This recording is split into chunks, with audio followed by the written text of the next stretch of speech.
नवरात्रि आज 4 नंबर दिन। आज दिन कुष्मांडा देवी के पूजा करसन। तो कुष्मांडा देवी के आज मालपुआर भोग लगासन। तो मुई आज बने मालपुआ, सेटा भी इंस्टांट वाला जल्दी बने जैसी हेन्ता अधा घंटे आम बने पार्मा ये मालपुआ।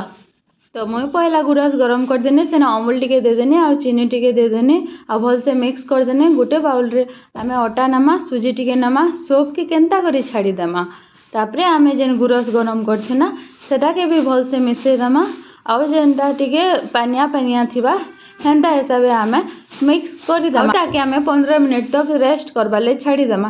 तापरे हेतकी बेल तक आमे आधा गिना चीनी नमा, आधा गिना पैन नमा, इलाची देमा आउ भलसे ताके फुटे देमा, जेनता कि टिके मिसी जिबा। देखमा जे हाथे जदि चिप चिप करछे बोले हमर चीनी सिरा हेई जिबा। सेनो आमे केसर टिके देबाले केन्ता भूलमा।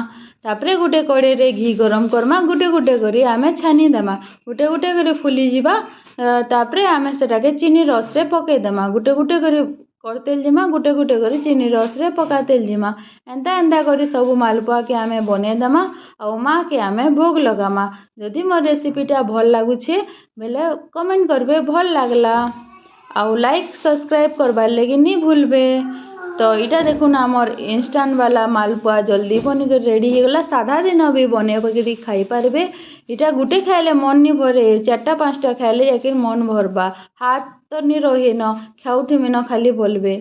तो इटा बनून आउ माँ के भोग लगुन आउ परिवार समस्ते खाऊन आउ केन्ता लागला मते कमेंट करबे। रेसिपी भल लागला बोलबे। जय माता दी।